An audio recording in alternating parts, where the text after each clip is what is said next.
ഈശോ മിശിഹായിക്ക് സ്തുതിയായിരിക്കട്ടെ.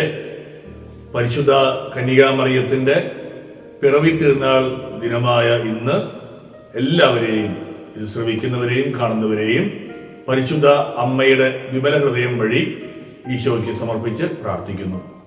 പരിശുദ്ധ അമ്മയുടെ പിറവി തിരുനാൾ മംഗളങ്ങൾ എല്ലാവർക്കും സ്നേഹത്തോടെ ആശംസിക്കുകയും ചെയ്യുന്നു. 7 ദിവസത്തെ ഒരുക്കത്തിന് ശേഷം നമ്മൾ ആഘോഷിക്കുന്ന ഈ പിറവി തിരുനാൾ ദിനത്തിൽ നാം ധ്യാനിക്കുന്നത് പരിശുദ്ധ അമ്മ കഞ്ചിക്കോട് ഈ മരിയൻ യൂക്രിസ്റ്റിക് സെന്ററിൽ നൽകിയ സന്ദേശങ്ങളിൽ നിന്നുള്ള പ്രസക്തമായ ചില ഭാഗങ്ങളാണ്. അഥവാ എനിക്ക് നിങ്ങളോട് പറയാനുള്ള കാര്യങ്ങളല്ല, മറിച്ച് പരിശുദ്ധ അമ്മയ്ക്ക് നമ്മോട് പറയാനുള്ള കാര്യങ്ങളാണ് നമ്മളിന്ന് ശ്രവിക്കുക. 4 വർഷങ്ങളിലായി സെപ്റ്റംബർ 8-ാം തീയതികളിൽ നൽകിയ സന്ദേശങ്ങളാണ് നാം ഇന്ന് ധ്യാനപൂർവ്വം ശ്രവിക്കാൻ വേണ്ടി ആഗ്രഹിക്കുന്നത്. 1997 സെപ്റ്റംബർ 8-ാം തീയതി പരിശുദ്ധ അമ്മ ഇങ്ങനെ അരുളി ചെയ്തു: നിങ്ങളെല്ലാവരും എൻ്റെ ജനനത്തെക്കുറിച്ച് ധ്യാനിക്കണം. അമ്മ അതിൻ്റെ ആത്മീയമായ വശം, അതിനൊപ്പം തന്നെ ദൈവശാസ്ത്രപരമായ ഒരു വശം കൂടെ കൈകാര്യം ചെയ്തുകൊണ്ട് പറയുകയാണ്, എൻ്റെ യഥാർത്ഥ ജനനം നടന്നത് അമലോത്ഭവത്തിലാണ്. എന്താണ് അമലോത്ഭവം എന്ന് നമുക്കറിയാം. ഉത്ഭവമില്ലാതെ പരിശുദ്ധ അമ്മ രൂപം കൊണ്ടു എന്നതാണ്. അന്നായമ്മയുടെ ഉദരത്തിൽ ജോവാക്കിമിന്റെയും അന്നയുടെയും മകളായിട്ടാണല്ലോ പരിശുദ്ധ അമ്മ ജനിക്കുന്നത്. പരിശുദ്ധ അമ്മ തന്നെ തൻ്റെ ഈ ജനനത്തെ, ഈ ആത്മീയമായ ഉത്ഭവമില്ലാതെയുള്ള അമലോത്ഭവ ജനനത്തെ കുറിച്ച് ഇങ്ങനെ പറയുന്നു: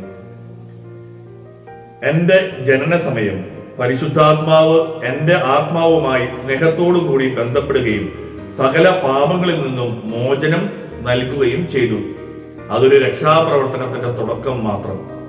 നൂറ്റാണ്ടുകളായി പ്രവചിക്കുകയും ജനം കാത്തിരിക്കുകയും ചെയ്ത വീണ്ടെടുപ്പ് ചരിത്രത്തിലെ യഥാർത്ഥ സംഭവമായി മാറ്റുവാൻ എന്നെ ഒരുക്കുകയായിരുന്നു. പരിശുദ്ധ അമ്മ പറയണം, അമലോത്ഭവം എന്ന് പറയുന്നത് രക്ഷയുടെ ചരിത്രത്തിന്റെ ഒരു സുവർണ നിമിഷമായിരുന്നു. ആ സുവർണ നിമിഷത്തിന്റെ ഭൂമിയിലേക്കുള്ള വരവായിരുന്നു അമ്മയുടെ പിറവി. അതിനാലാണ് അമലോത്ഭവം അമ്മയുടെ പിറവിയേക്കാളും മഹനീയമാണ് എന്ന് അമ്മയുടെ പിറവി തിരുനാൾ ദിവസത്തിൽ തന്നെ സന്ദേശം നൽകുക. പരിശുദ്ധ അമ്മ നമ്മോട് പറയുന്ന കാര്യം ഇതാണ്: അമ്മയ്ക്ക് എങ്ങനെയാണ് ഈ അമലോത്ഭവത്തോടും തുടർന്നുള്ള കർമ്മപാപത്തിന്റെ രാഹിത്യത്തോടും കൂടി ജീവിക്കാൻ സാധിച്ചത്? എല്ലാ കാര്യങ്ങളിലും ദൈവ തിരുമനസ്സിനോട് ഉവ്വ് എന്ന് പറഞ്ഞു പഠിച്ചു. അതാണ് പരിശുദ്ധ അമ്മ ചെയ്ത കാര്യം. നമ്മളോടും അമ്മ പറയുന്നത് എങ്ങനെയാണ്? ദൈവ തിരുമനസ്സിന് ഉവ്വ് എന്ന് പ്രത്യുത്തരിക്കുക. സാത്താൻ നൽകുന്ന വ്യർത്ഥ ജിജ്ഞാസയിൽ മാർഗഭ്രംശം സംഭവിക്കരുത്. ഈ ലോകത്തിന്റെ അവസ്ഥയിൽ സാത്താൻ വിജയഗീതം ആലപിക്കുന്നത് ഞാൻ കേൾക്കുന്നു. സാത്താൻ വിജയഗീതം ആലപിക്കുന്നത് കർത്താവിന്റെ ഇഷ്ടത്തോട് നമ്മൾ ഉവ്വ്, യെസ് എന്ന് പറയുന്നതിന് പകരമായിട്ട് മറുതലിക്കുമ്പോൾ, നോ എന്ന് പറയുമ്പോൾ, സ്വന്തം ഇഷ്ടത്തിന്റെ പിന്നാലെ പായുമ്പോൾ സ്വർഗം വേദനിക്കുന്നു, സാത്താൻ വിജയഗീതം ആലപിക്കുന്നു. പരിശുദ്ധ അമ്മ ആവശ്യപ്പെടുകയാണ്, എൻ്റെ അടുക്കൽ വരുന്ന മക്കളെ, എൻ്റെ തൊട്ടിലിനരികെ വരുന്ന മക്കളെ എന്നാണ് അമ്മ പ്രയോഗിക്കുന്ന വാക്ക്. നിങ്ങൾ ഇങ്ങനെ പ്രത്യുത്തരിക്കാൻ പരിശീലിക്കുക. ഈശോയുടെ ഇഷ്ടത്തോട്, ദൈവ ഇഷ്ടത്തോട് ഉവ്വ് എന്ന് പറഞ്ഞ് പഠിക്കാനായിട്ട് നിങ്ങൾ പരിശീലിക്കണം. അമ്മ സഹായിക്കും. ഒപ്പം അമ്മ പറയുന്ന കാര്യം ഇതാണ്: നമ്മുടെ ഈ ദിവസങ്ങളിലെല്ലാം മൂലപാപങ്ങൾക്ക് എതിരായിട്ടുള്ള പുണ്യങ്ങൾ അഭ്യസിക്കാനുള്ള പരിശീലനത്തിലായിരുന്നല്ലോ. മക്കളെ, വിശുദ്ധി, സ്നേഹം, എളിമ, വിനയം ഇവ നിങ്ങളിൽ പ്രതിഫലിക്കണം. നിസ്സാരരിലൂടെയും ബലഹീനരിലൂടെയുമാണ് കർത്താവ് പ്രവർത്തിക്കുന്നത്. അതുകൊണ്ട് എളിമപ്പെട്ട് കർത്താവിന്റെ ഇഷ്ടത്തോട് ഉവ്വ് എന്ന് പറയാനാണ് പരിശുദ്ധ അമ്മ 97 നമുക്ക് നൽകിയ സന്ദേശം. വീണ്ടും 99 സെപ്റ്റംബർ 8-ാം തീയതി പരിശുദ്ധ അമ്മ പറയുന്ന ഒരു കാര്യം ഇതാണ്: നിങ്ങൾ എത്ര അഴുക്കുള്ള കുഞ്ഞുങ്ങളായാലും സാധാരണ അമ്മമാർ ചെയ്യാറുള്ളത് പോലെ തന്നെ ഈ അമ്മയും ചെയ്യും. നിങ്ങളുടെ അഴുക്കുകൾ കുളിപ്പിച്ച് നിങ്ങളെ ശുദ്ധിയാക്കി പുതിയ വസ്ത്രങ്ങൾ ധരിപ്പിക്കാൻ, കൃപാവസ്ത്രങ്ങൾ ധരിപ്പിക്കാൻ അമ്മ താല്പര്യപ്പെട്ട് കാത്തിരിക്കുകയാണ്. അമ്മയുടെ തൊട്ടിലരികെ വരുന്ന മക്കളോട് അമ്മ പറയുകയാണ്, അമ്മ വന്നു പിറന്നത്, ജനിച്ചത് മക്കളെ നിങ്ങൾക്ക് വേണ്ടിയാണ്. നിങ്ങളെ കുളിപ്പിച്ച് ഈശോയ്ക്ക് പ്രിയപ്പെട്ട മക്കളായി കാഴ്ചവെക്കാനാണ് അമ്മ വന്നിരിക്കുക. അതുകൊണ്ട് നമ്മൾ എത്ര ബലഹീനരാണെങ്കിലും കുറവുള്ളവരാണെങ്കിലും നാം പരിശുദ്ധ അമ്മയുടെ അടുക്കിലേക്ക് ഓടിച്ചെല്ലുമ്പോൾ അമ്മ നമ്മളെ കഴുകി വെടിപ്പാക്കി ഈശോയ്ക്ക് സമർപ്പിക്കാൻ സന്നദ്ധയാണ് എന്നാണ് അമ്മ ആ വർഷത്തിൽ വെളിപ്പെടുത്തിയത്. ഒപ്പം അമ്മ പറയുന്ന ഒരു മനോഹരമായ സന്ദേശമുണ്ട്. നമുക്ക് ഇഷ്ടംപോലെ കഴിവുകളുണ്ട്. ദാനമായി ലഭിച്ചിരിക്കുന്ന ഓരോ കഴിവുകളും കൃപകളായി ഉയർത്തപ്പെടുന്നതിനും സ്വീകരിക്കുന്നതിനും നിങ്ങൾ തയ്യാറാകണം. അപ്പൊ കഴിവുകളെ കുറിച്ച് അഹങ്കരിക്കാനല്ല, മറിച്ച് കഴിവുകളെ കൃപയായിട്ട് സ്വീകരിക്കണം. പരിശുദ്ധ അമ്മ ഒരു കഴിവും സ്വന്തമായിട്ട് സ്വീകരിച്ചില്ല, എല്ലാം കൃപയായിട്ടാണ് അമ്മ കൈകാര്യം ചെയ്തതും സ്വീകരിച്ചതും. മക്കളോട് പറയുകയാണ്, മക്കളെ പ്രാർത്ഥിച്ച് ഒരുങ്ങി നിങ്ങൾ കൃപയിൽ നിറയാൻ വേണ്ടി ശ്രദ്ധിക്കുക. കഴിവുകളിൽ സമ്പന്നരാകാനല്ല, മറിച്ച് കഴിവുകളെ കൂടി കൃപയാക്കി മാറ്റുന്ന ദൈവത്തിന്റെ കരുണയിൽ നിങ്ങൾ സങ്കേതം തേടുക എന്ന് അമ്മ സന്ദേശം നൽകിയിരിക്കുന്നു. വീണ്ടും 2000 സെപ്റ്റംബർ 8-ാം തീയതി പരിശുദ്ധ അമ്മ അമ്മയുടെ തൊട്ടിലിനരികിലേക്ക് നമ്മെ ക്ഷണിച്ചുകൊണ്ട് ഇങ്ങനെ പറയുകയാണ്, ഞാൻ നിങ്ങളെ എളിമയും ആധ്യാത്മിക ശൈശവത്വത്തിന്റെ രഹസ്യവും പഠിപ്പിക്കാം. കർത്താവിന്റെ നിസ്സാരയായ അടിമയായപ്പോഴാണ് അമ്മ അതെല്ലാം മനസ്സിലാക്കിയത്. അമ്മ എളിമപ്പെട്ടപ്പോഴാണ്, അമ്മ ഒരു അടിമയെ പോലെ ഇതാ കർത്താവിന്റെ ദാസി എന്ന് പറഞ്ഞപ്പോഴാണ് സ്വർഗം അമ്മയ്ക്ക് വെളിപ്പെട്ട് കിട്ടിയത്. അതുകൊണ്ട് തന്നെ നിങ്ങൾ നിസ്സാരരാണെങ്കിലും ബലഹീനരാണെങ്കിലും നിങ്ങൾ ഭാരപ്പെടേണ്ട. നിങ്ങൾ ഈ അമ്മയുടെ കൂടെ കുരിശിൻ ചുവട്ടിൽ നിൽക്കുന്ന അമ്മയുടെ അടുത്തേക്ക് നീങ്ങി നിൽക്കുക. ഏത് ക്ലേശങ്ങളിലേക്കും നിങ്ങൾ നോക്കണ്ട, മറിച്ച് അമ്മയെ നോക്കുക. അമ്മ ഈശോയുടെ ആ വലിയ കരുത്ത് നിങ്ങൾക്ക് വാങ്ങി നൽകും. അതിനുവേണ്ടി നിങ്ങൾ അമ്മയുടെ വിമലഹൃദയത്തിലേക്ക് പ്രതിഷ്ഠിക്കണം എന്ന് അമ്മ ആവശ്യപ്പെടുന്നു. ഈ അമ്മയുടെ വിമലഹൃദയത്തിലേക്ക് നിങ്ങൾ എന്റെ പുത്രൻ നോക്കിയതുപോലെ ഒന്ന് നോക്കിയാൽ മതി, സർവ്വതും ഞാൻ ഏറ്റെടുക്കാം. അമ്മയുടെ അടുക്കിലേക്ക് ഒന്ന് നോക്കിയാൽ മതി, എന്റെ അമ്മയെ ആശ്രയം എന്ന് ഉച്ചരിച്ചാൽ മതി, അമ്മ എല്ലാം ഏറ്റെടുത്ത് നടത്തിക്കൊള്ളും എന്ന് അമ്മ 2000 സെപ്റ്റംബർ 8-ാം തീയതി ഉറപ്പ് തന്നിരിക്കുകയാണ്. അവസാനമായിട്ട് 2001 സെപ്റ്റംബർ 8-ാം തീയതിയാണ് പരിശുദ്ധ അമ്മ വീണ്ടും സന്ദേശങ്ങൾ നൽകുന്നത്.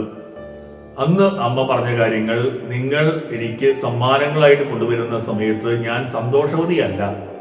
3 കാര്യങ്ങളെ കുറിച്ച് അമ്മയുടെ ഹൃദയം വേദനിക്കുന്നു എന്ന് അമ്മ അവിടെ പറഞ്ഞിരിക്കുകയാണ്. ഒന്നാമത്തെ വേദനയെ കുറിച്ച് അമ്മ പറയുന്നത്, നിങ്ങൾ കുരിശടയാളത്തെ അവഹേളിക്കുന്നു. കുരിശ് രൂപത്തെയോ കുരിശടയാളത്തെയോ കളിയാക്കിയെന്നോ അപമാനിക്കുന്നു എന്നല്ല അതിനർത്ഥം, മറിച്ച് നിങ്ങളാണ്, ഞാനാണ് കുരിശടയാളം. ഈശോയുടെ ഈ ഭൂമിയിലെ രക്ഷാകരമായ സഹന ഉത്ഥാനത്തിന്റെ എല്ലാം ഒരു അടയാളമായിട്ട് ജീവിക്കേണ്ടവരാണ് ഞാനും നിങ്ങളും ഓരോരുത്തരും, മാമോദി സ്വീകരിച്ച ഓരോരുത്തരും. നമ്മൾ യഥാർത്ഥ സാക്ഷിയുഗം നയിക്കാതിരിക്കുമ്പോഴൊക്കെ ഈ കുരിശടയാളത്തെ നാം വികലമാക്കുകയാണ് എന്നാണ് അമ്മ നമ്മോട് പറയുക. എന്താണ് അതിന് പരിഹാരം? ആത്മാർത്ഥമായ ജീവിതം വഴി യഥാർത്ഥ കുരിശടയാളങ്ങളായി, രക്ഷയുടെ അടയാളങ്ങളായി ഈ ഭൂമിയിൽ വ്യാപരിക്കാൻ നമ്മൾ മനസ്സ് കാണിക്കണം. അമ്മയുടെ ഹൃദയത്തിലേക്ക് സമർപ്പിച്ച് പൂർണ്ണമായിട്ടും അമ്മയുടെ ആ കരുതലുള്ള സ്നേഹത്തിന്റെ തണലിലായിരുന്നുകൊണ്ട് ഈശോയുടെ ഇഷ്ടങ്ങൾ നിറവേറ്റിക്കൊണ്ടും നമ്മൾ ജീവിക്കുമ്പോൾ, വ്യാപരിക്കുമ്പോൾ ഈ കാര്യത്തിന് പരിഹാരമാകും. രണ്ടാമത്തെ അമ്മയുടെ വേദന പറയുകയാണ്, കരകൗശല വസ്തുക്കളെ പോലെ തച്ചുടയ്ക്കപ്പെടുന്ന സമർപ്പണ ജീവിതങ്ങളെ കുറിച്ച് ഈശോയും ഞാനും വേദനിക്കുന്നു.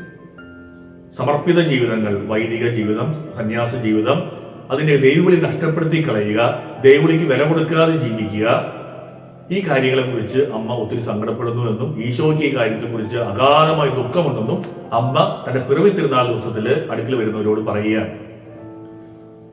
അങ്ങനെയുള്ള സാഹചര്യങ്ങളിൽ നമ്മൾ എന്ത് ചെയ്യണം? ആത്മാർത്ഥമായിട്ട് സമർപ്പിതർക്ക് വേണ്ടി പ്രാർത്ഥിക്കണം. അമ്മ ഇവിടെ നൽകിയ സന്ദേശങ്ങളിൽ വലിയൊരു ഭാഗം സന്ദേശത്തിലും മുഴങ്ങി കേൾക്കുന്ന ഒരു സ്വരമാണ്, എന്റെ സമർപ്പിതർക്ക് വേണ്ടി പ്രാർത്ഥിക്കുക, വൈദികർക്കും സന്യസ്തർക്കും വേണ്ടി. ഈ പ്രാർത്ഥനയിൽ നമുക്ക് അവരെ തുണയ്ക്കാം. മൂന്നാമത് അമ്മ പറയുന്ന സങ്കടം ഇതാണ്, പൊതുവേദിയിലെ പ്രദർശന വസ്തുവായി വിശുദ്ധ കുർബാന മാറുന്നു. വിശുദ്ധ കുർബാനയെ ഒരു പ്രദർശന വസ്തുവായി മാത്രം കാണുന്ന അവസ്ഥ. ബഹുമാനമില്ല, ആദരവില്ല, ആരാധനയില്ല. ഇങ്ങനെയുള്ള അവസ്ഥയിൽ പരിശുദ്ധ അമ്മ സങ്കടപ്പെടുന്നു. അതിനുള്ള 3 പരിഹാരങ്ങളാണ് അമ്മ നിർദ്ദേശിച്ചിരിക്കുക. ഒന്ന്, സ്വർഗനിവാസികളോട് ചേർന്ന്, സ്വർഗത്തിലെ ദൂതന്മാരോടും വിശുദ്ധരോടും ചേർന്ന് പ്രത്യേക ദൈവത്തെ ആരാധിക്കുക വിശുദ്ധ കുർബാനയിൽ. 2, സമ്പൂർണ്ണ സമർപ്പണം നടത്തി ജീവിക്കുന്നവരോട് ചേർന്ന് ആരാധിക്കുക. വൈദികരോട്, സന്യസ്തരോട്, ആത്മായ പ്രേക്ഷിതരോട് ചേർന്നിട്ട് നിങ്ങൾ ആരാധന നടത്തുക.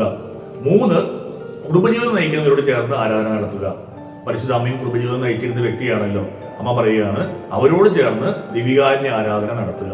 ഇങ്ങനെ 3 കാര്യങ്ങൾ ചെയ്യുന്നതാണ് വിശുദ്ധ കുർബാനയ്ക്കെതിരെ ചെയ്യുന്ന നിന്നാപമാനങ്ങൾക്ക് പരിഹാരമായി അമ്മ നിർദ്ദേശിക്കുക. ചുരുക്കി പറഞ്ഞാൽ പരിശുദ്ധ അമ്മ നമ്മോട് ആവശ്യപ്പെടുന്ന കാര്യം ഇതാണ്, അമ്മയ്ക്ക് സന്തോഷം ഉണ്ടാവുന്നത് ഈശോയ്ക്ക് സന്തോഷം ഉണ്ടാകുമ്പോഴാണ്. ഈശോയ്ക്ക് സന്തോഷം ഉണ്ടാവുന്നത് നമ്മൾ ദൈവേഷ്ടത്തിനോട് ഉവ്വ് എന്ന് പറഞ്ഞുകൊണ്ട് എളിമയിൽ കീഴ്വഴങ്ങി അവിടുത്തെ ഇഷ്ടം നമ്മുടെ ജീവിതത്തിൽ നിറവേറ്റി അനേകർക്ക് ഈശോയിലേക്ക് വരാനുള്ള ഒരു വാതിലായിട്ട് നമ്മൾ മാറുക എന്നതാണ്. അതിനാണ് അമ്മ പറഞ്ഞത്, വിനയം, അഗാധമായ എളിമ, വിശുദ്ധി എന്നിവ നിങ്ങൾ പരിശീലിക്കാൻ വേണ്ടി ആവശ്യപ്പെട്ടിരിക്കുന്നത്. പരിശുദ്ധമ്മ പറഞ്ഞതുപോലെ കഴിവുകളിലൊന്നും അഹങ്കരിക്കേണ്ട, കഴിവുകളെ കൃപയായി സ്വീകരിച്ച് ഈ ദൈവത്തിന് മഹത്വം കൊടുക്കാനായിട്ട് ശ്രദ്ധിക്കുക. അവസാനമായിട്ട് അമ്മയെ സങ്കടപ്പെടുത്തുന്ന 3 കാര്യങ്ങളിലും നമുക്ക് തക്കതായ പരിഹാരം ചെയ്തുകൊണ്ട്, നല്ല സാക്ഷിയോഗം നയിച്ചുകൊണ്ട്, വൈദിക സമർപ്പിതർക്കും വേണ്ടി പ്രാർത്ഥന ഉയർത്തിക്കൊണ്ട്, വിശുദ്ധ കുർബാനയ്ക്ക് വേണ്ട മഹത്വം നൽകിക്കൊണ്ട് അമ്മയെ നമുക്ക് സന്തോഷിപ്പിക്കാം. അമ്മയ്ക്ക് ഏറ്റവും നല്ല പിറവി തിരുനാൾ മംഗളമായിട്ട്, സമ്മാനമായിട്ട് ഒരു വിശുദ്ധ ജീവിതം നയിക്കാനുള്ള നമ്മുടെ തയ്യാറെടുപ്പ്, ആഗ്രഹം അമ്മയ്ക്ക് കാഴ്ചവെക്കാം.